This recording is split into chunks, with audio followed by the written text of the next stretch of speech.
Bulavinaka Deputy Governor Esala Masitabua, Deputy Governor of Reserve Bank of Fiji.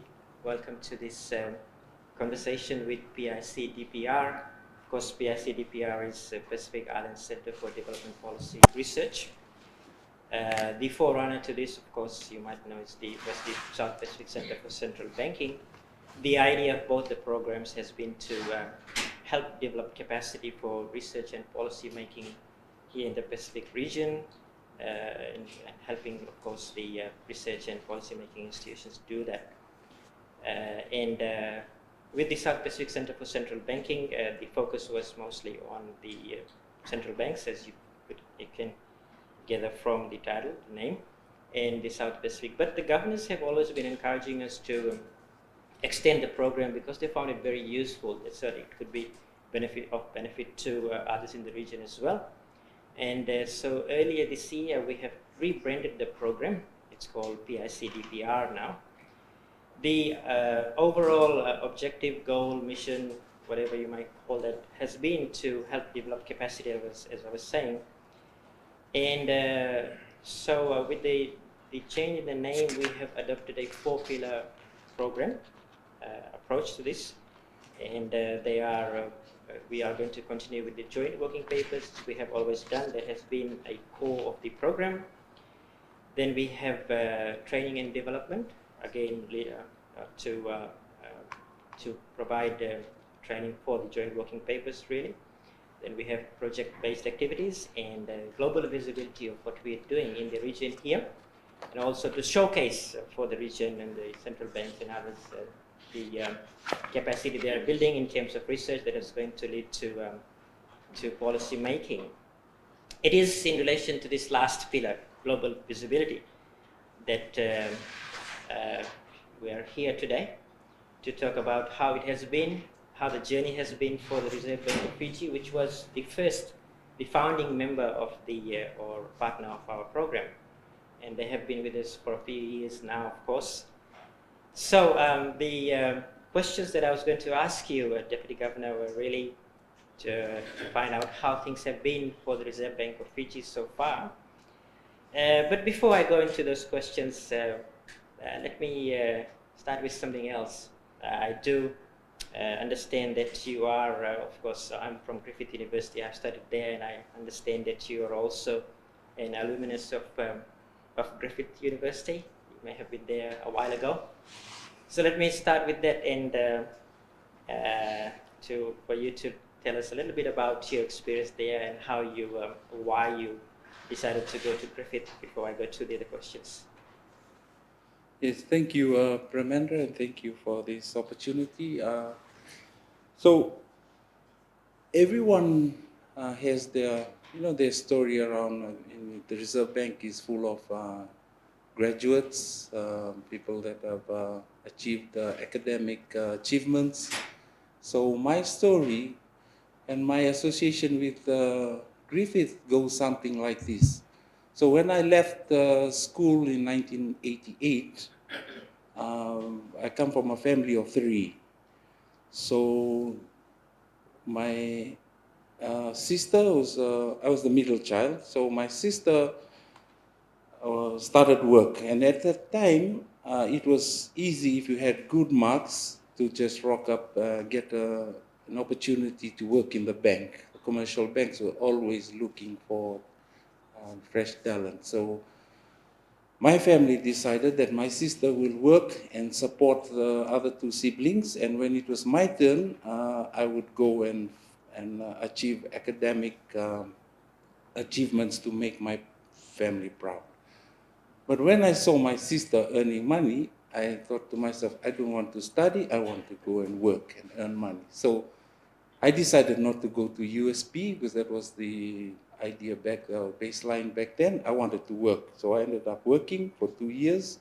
After 2 years, that urge to study, I couldn't, and to achieve some academic, because I was achievements started to take a hold of me, and at that time I came across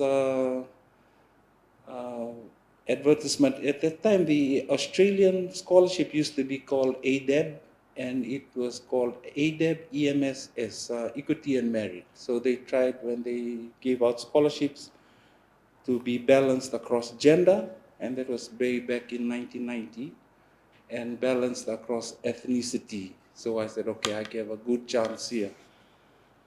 And then you would fill out the form in a paper. It came out a one-page ad in the newspaper. And when you fill out that form, they told you that they have like 200 real application forms. So once you go past, you fill out that form in the paper, put your qualifications, the minimum documentation, you send it off to the embassy or to Australian embassy. And then they will shortlist from there and they will send out 200 application forms. This is what I was told. And so if you see an application form coming into your box or your mail address, you know you've achieved that first cut, and your chances are high that you would get a scholarship. But in that form, you had to specify the area of study, which must not be available locally, and the institution that you wanted to be in. So this is all my thinking. I thought, okay, I need to maximize my chances, so I needed to pick a university that had a high chance of saying yes to me. So I was standing in the Australian embassy. That time, their branch used to be up at Dominion House, and they had bookshelf full of handbooks from all the universities in Australia. 1990, before internet. So I looked and I saw University of Queensland, big one, no. University of New South Wales, no. Because I knew that a lot of us in that 200 will be competing for spaces there. And I didn't have the confidence that I would be in the top percentile. So I looked down and I saw Griffith University. No idea what Griffith University, where it was. And I said, this is the university, because I've never heard of it. And I picked it up and it said it was a relatively new university. And if you get accepted by so the 200 applications came through, and the embassy would send out your applications to the universities, and they would get back acceptances from the university saying, yes, we accept this person. Then from there, they will do their shortlist. So that's the story of how I ended up in, and it happened to be Queensland, which, the weather, I heard at that time, they said, like, if you go to Queensland, it's not too far down if you look across from Fiji. So, and of course, the Queensland is the state of the mighty maroon, so it's made no sense. So, yeah, so that was my story, and ended up in Griffith. Yeah? So, the downside of it, unbeknownst to me, La was studying, one of our staff here, La Koka, and Kalisi was studying at University of Queensland. Much later I found out there were a whole lot of foreign students there, but the downshot of what I did was I ended up in a university all alone.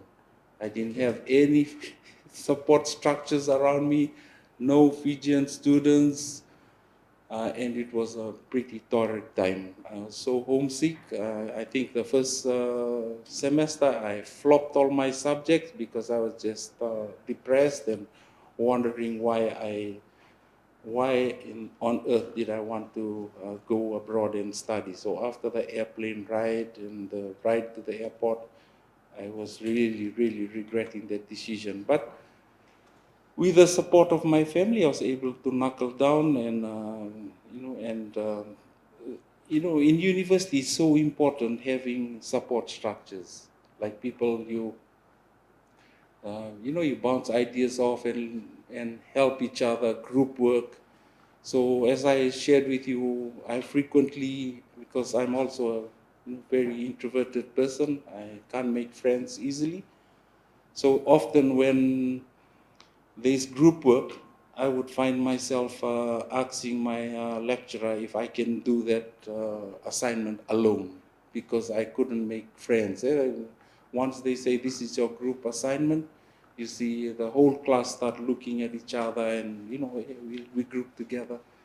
And poor old me sitting down there, I have no one wants to be in my group. So I would go and ask the lecturer if I can do it on my own, and he or she would tell me the reason it's group work is because it's not enough for one person. And I said, no, I'm willing to take that chance.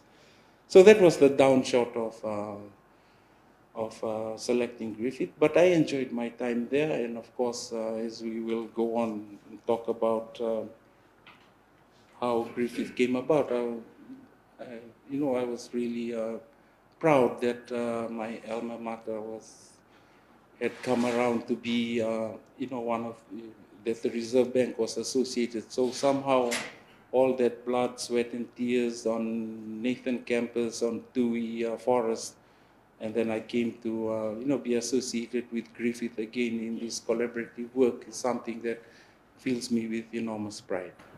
Thank you very much for that, Deputy Governor. And that very naturally takes us to one of the first questions I have here for you, and that is, how has this partnership with the Griffith University's PICDPR has been in terms of developing capacity for research and policy making for the Reserve Bank? Would you like to make a comment on that, please? So, Parmendra, it's been a very rewarding journey. It goes back to, as you would be aware, to 2012. I think if I cast my mind back, I remember being in the head of FI, CMFI, and the governors at that time had referred banking symposium. It's a collaborative approach between USP and Griffith University. So the governor at that time and deputy governor said CMFI will go, and I think the CEO of ANZ and Bank of Baroda also spoke at that symposium, very modest symposium. And then I looked and I saw it was Parmendra. And of course, I know you from Reserve Bank, and being a supervisor when I started my career in 97, Parmendra was one of the senior bank examiners at the time. So I went along, and after that, then I found out that you had made an appointment to meet the governors, and we sat at the boardroom, and you outlined this plan of capacity building. And it was so fortunate that the governor and the deputy governor at that time were both former chief manager of financial institutions, Barry Whiteside and Inia. So they were both very supportive. I mean, relationships are important in the Pacific. So once you know someone, it just across the world, but in Pacific we rely a lot on relationships. So I think that was the starting point of this journey. And then, of course, when our current governor became deputy governor, then things really started to take off, because he was just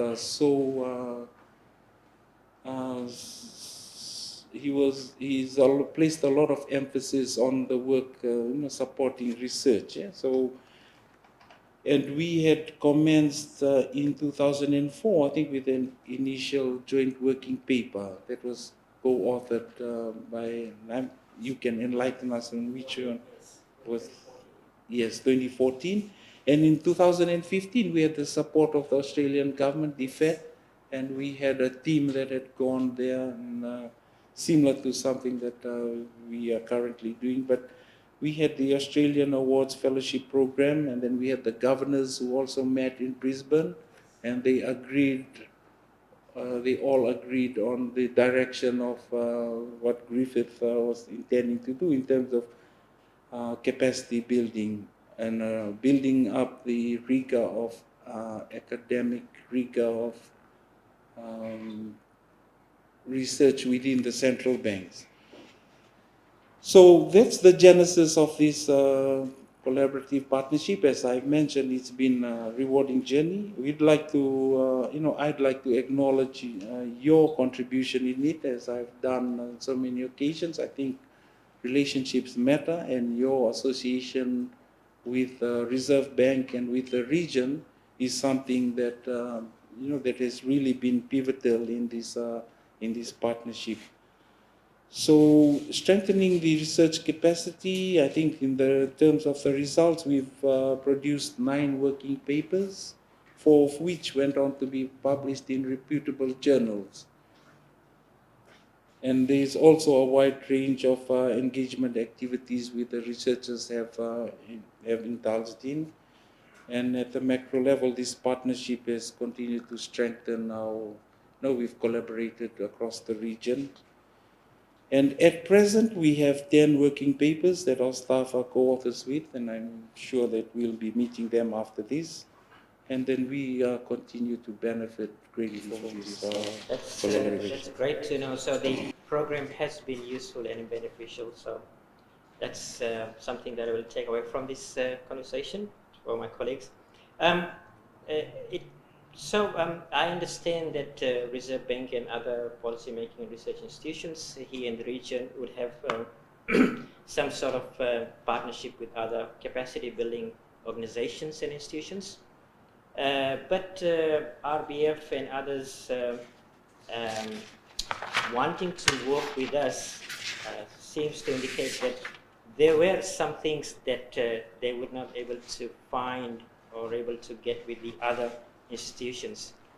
What I am talking about here is that there might have been some distinct or unique or something distinct and unique about the partnership, and there might have been some gaps that were not fulfilled by other capacity building institutions.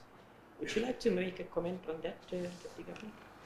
So, thank you, Pramen. I think we, as central banks, one of the great advantages of working for the central bank is the training opportunities, as you would be aware. And we are the only central bank in the country, so the only place that we could go and train is abroad, where you have institutions or agencies like IMF, ADB, or AFI recently, Financial Inclusion, that's able to pull people together and train them.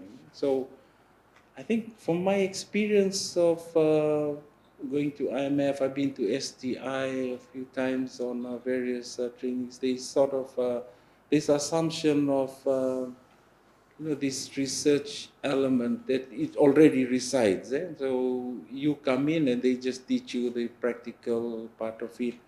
And I think that academic rigor, that if you were doing, if you were analyzing something in the academic, in a university, it would probably be different. We always talk about policy, practicality of policy, and the ivory towers of academics. But somehow there's some, there's middle.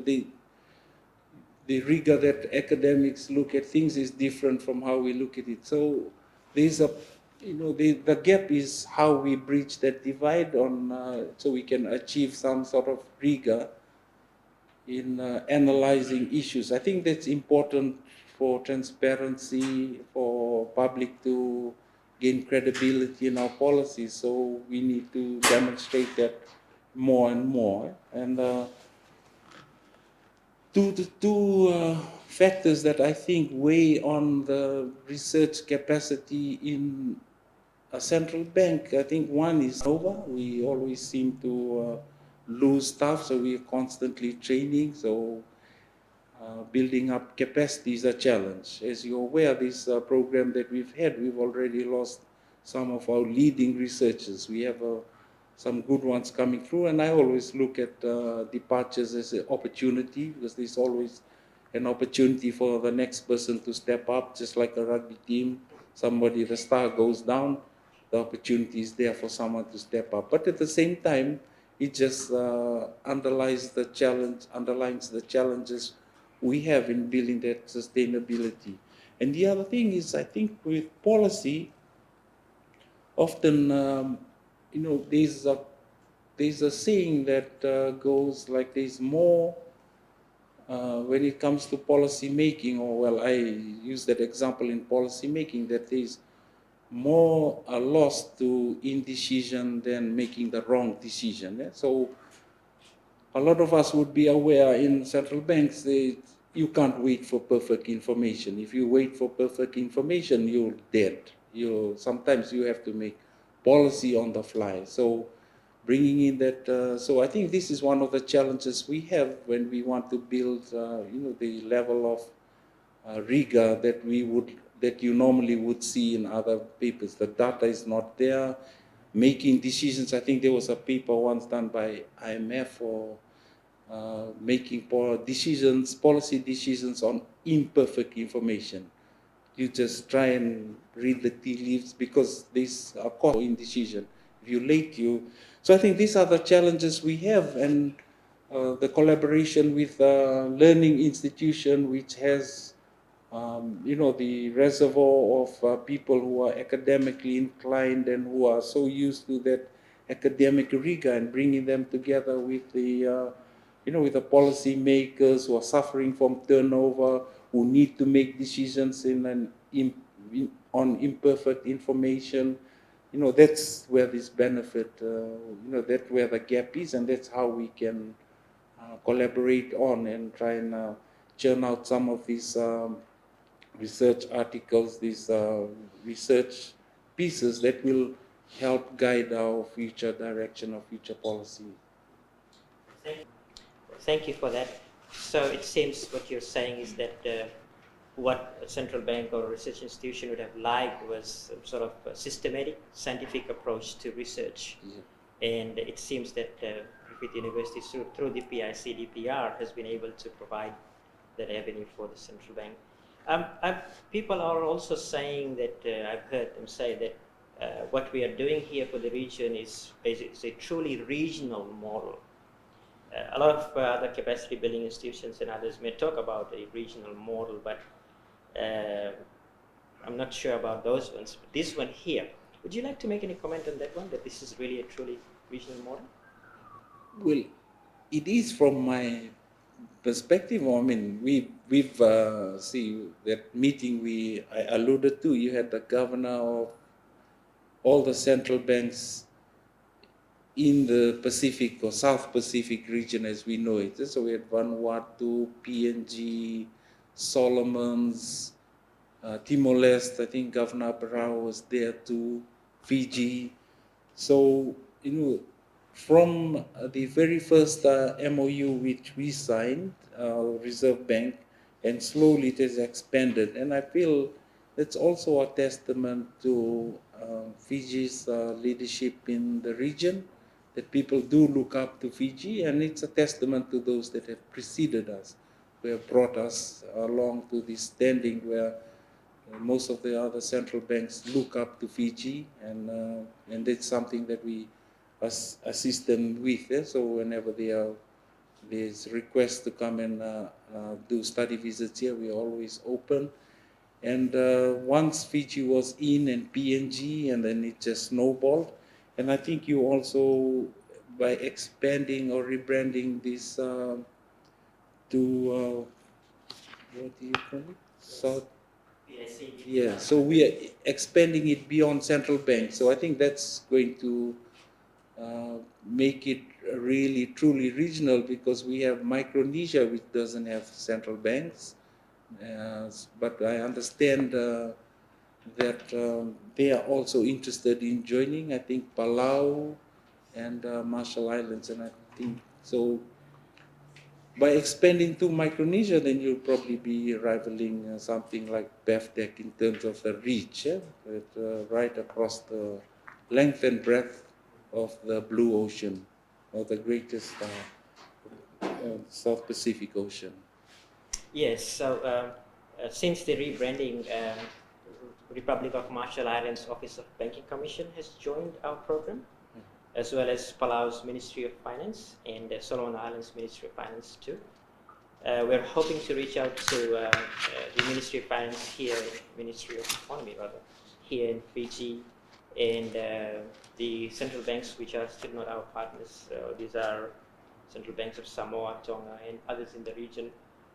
The idea is to get everybody on board so that we all also can interact with each other. We have recently created a Teams group for the region, and this is going to help us all talk to each other whenever we like to interact with each other as much as we can. What I would like to ask you next is, where do you see this partnership going with the Griffith University in the next 5 to 10 years? I'm sure that you will stay with us for the next 5-10 years. But yes, your comments on that, please. Thank you, Brahman. I think from what I described, the challenges, the gaps we're trying to fill, and as an institution, we continue to try to improve or to scale up our ambition on academic rigor or the capacity for research. So it's going to be an ongoing issue. I think the collaboration, I can see it continuing, for the next, at least for the foreseeable future, for the next 5 to 10 years. I think our priority right now is to complete the research papers. I think COVID has hit us, set us back, everyone. And I think the research, if not for COVID, we probably would have produced a few more research pieces. On that point, I should let you know that among all the partners that we've been working on with the Reserve Bank is far ahead of the others in terms of publishing working papers as well as journal articles. So we have 4 journal articles with the Reserve Bank. That's a great achievement. Sorry, please go on. And I think as we go forward, I think the challenge for us is to start to really pick topics that can inform or that's more relevant, increasingly relevant to policy making.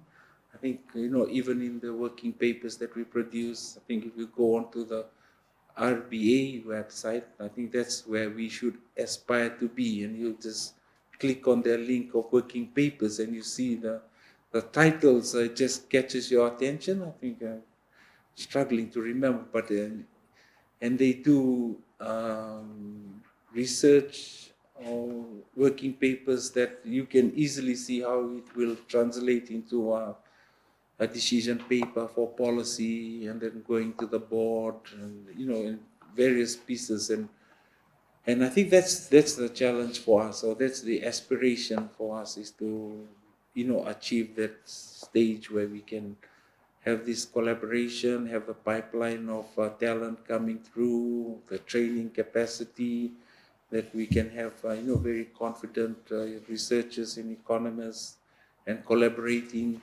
across the platform to the region with PNG has a strong research.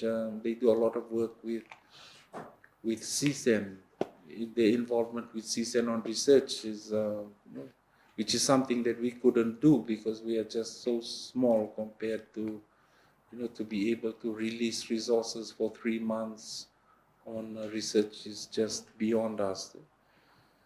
So I think that's where we hope to be, that we will continue to refine our topics for research and continue to lean on that collaborative effort with Griffith, and bringing in the academic rigor and trying to churn out these pieces that will inform our policy making. I'm glad you made that point, because that has always been our intention. We wanted to do research that was going to be different from the research that academics do. That is mainly to publish in journals, and that's key KPIs for academics. In our case, the difference was going to be that our papers were going to have clear policy outcomes. We have been trying to do that, but hopefully very soon it will. The link between the research and the policy will become much clearer, and so again, as you've been saying, yes, we need to be more careful about the topics we select. We would like to do together, so that in the end there is going to be policy outcomes. And in talking about the policy outcomes, then so we would like, maybe we could talk about that now. So maybe you could talk about the 3 most important policy challenges for RBF in this post-COVID environment, and that will lead to how we could help with that one then. Thank you, Pramen. So I think the immediate challenge right now is recovering from the pandemic. I think, presenting the economic, I was doing a presentation to the Australian business people, and I mentioned that, one of the slides here that we've definitely have considered that the pandemic is behind us. It's not gone, but nothing could be worse than, if we cast our minds back to 2020, 2021, where there was almost half the workforce that just laid off. 40% of the tourism industry was just shut down. So 40% of the economy was just turned off like a light overnight. And they were suffering. There was lockdown. So I think to come from that to challenges, the headwinds that we are facing with inflation and all, it's tough. It is really tough. But it's like nothing could be tougher than what we endured back then.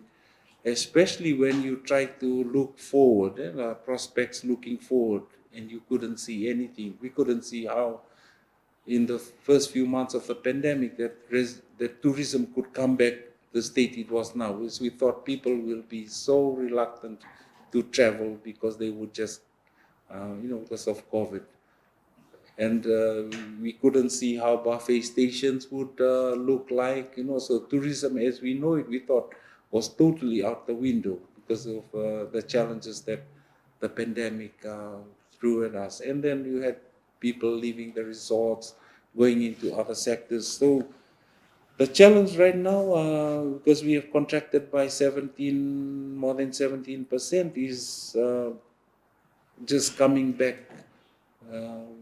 So the priorities right now is debt, putting debt to GDP or the government debt back on a sustainable path, which already started with the budget that was announced. So those are the immediate priorities, enabling, making sure that as we go forward, there's sustainable and inclusive recovery. There's a lot of scarring, there's a lot of pain and suffering that the country has endured, while tourism is up, and there's optimism all around, and there's economic activity, consumption, and all that's signifying that we are on the path to recovery. It's important that we make sure that it's sustainable. So looking at debt, diversification, we talked about ensuring that the tourism, we don't rely as much on tourism sector, so that diversification and debt is a key part, and also building our human resources within the country. That's also all these challenges that we are confronted with as we as a result of the pandemic. So this is the key challenge for us. The other one is climate change. I think climate change taken a bit of a back burner, but climate change is definitely a challenge, and maybe finally is as a result too of the pandemic, the escalation on digital and digital currency and all those work from home, and the improvement that we're seeing with or communications and digital, and also the challenges that we continue to face with loss of skills. I think this is the policy challenges that the country will face, and definitely the Reserve Bank. I'm sure that we could think about this or look at this more closely, these things that you have just mentioned, to see how we could start some collaboration research on those topics. And I'm sure also that we will be able to help the researchers from the central bank here or other research or policy-making institutions to get it to a stage where it could have policy outcomes.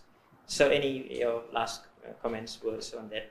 How you see that happening? Yeah. So as I mentioned, I think we need to be more targeted in to Now that we've identified some of the challenges that's confronting the central bank, and how we will, and most of our researchers are from economics, and financial systems development, so how they will be able to, guide us on the areas that we need to direct research resources to, and towards making sure that we can churn out strengthen the link of our research work to the policy outcomes based on our challenges. Oh, well, that's all I wanted to ask you, Deputy Governor. Thank you very much indeed for your time, and I'm sure that has been useful for the audience as well. And you would appreciate that what we are doing here in terms of building capacity for the region's research policymaking institutions. Thank you very much.